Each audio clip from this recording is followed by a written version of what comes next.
Bonjour à toutes et à tous, on se retrouve pour dresser le bilan de cette campagne primeur 2021 et on est en présence de Nicolas Haudeberg, directeur des châteaux Rozan-Ségla, Château-Canon, Château-Berliquet. Nicolas, merci d'être à nos côtés. Alors, ce millésime 2021, bon, nous on l'a dégusté avec l'équipe de Terre de Vin, mais on veut avoir ton regard. Comment il s'est déroulé et c'est quoi la fin de l'histoire? Bah écoute, aujourd'hui les vins sont assemblés en élevage en barrique. Et aujourd'hui, on est serein et content.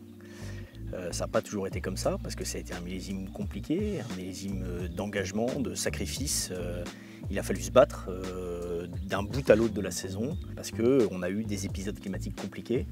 Mais c'est aussi dans ces moments-là que les vignerons se révèlent, pilotent avec encore plus de précision et d'attention leur vignoble pour essayer d'aller extraire le meilleur de tout ça. Et toi qui as un pied à Margaux, un pied à Saint-Émilion, on peut dire c'est pas un millésime rive droite, c'est pas un millésime rive gauche, c'est... Non, je pense pas qu'on puisse tirer ce genre de conclusion cette année. Il y a effectivement des années où globalement à Bordeaux, c'est très homogène. Et il y a des années où il y a certains terroirs qui tirent mieux leur épingle du jeu parce que les argiles, parce que les calcaires, parce que les graves.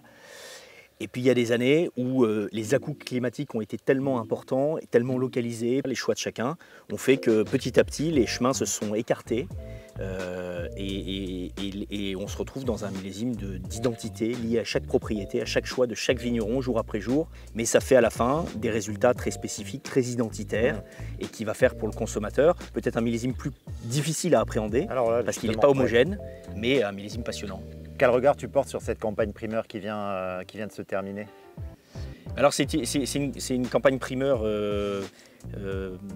pareil, hétérogène dans la mesure où il y a tout type de vin. Le néophyte, lui, a peut-être plus de difficultés à rentrer dans ce millésime et à comprendre parce que c'est pas monochrome et il y a une palette de couleurs extraordinaire. En revanche, celui qui suit et qui a regardé avec attention et qui a écouté aussi et ce qu'il a pu lire dans la presse et les commentaires des dégustateurs a pu faire ses choix et a pu aller sur certaines propriétés dans certaines appellations chercher des vins qui étaient le reflet d'un millésime très particulier mais avec beaucoup d'identité et qui va faire que les vins qu'on a élaborés à Margaux, à Saint-Émilion, à Saint-Estèphe, à Pauillac, dans chaque propriété aura vraiment la signature de la propriété du vinificateur plus qu'une signature millésime un peu global ou un peu générique. C'est vraiment un millésime d'experts et ceux qui ont regardé et suivi vont se faire plaisir avec des vins assez exceptionnels, avec des niveaux de prix qui ne sont pas non plus exorbitants. Il n'y a pas eu d'augmentation significative de prix cette année, c'est plutôt stable, voire à la baisse chez certains, ce qui a été notre choix pour accompagner aussi l'acheteur dans cette démarche d'achat en primeur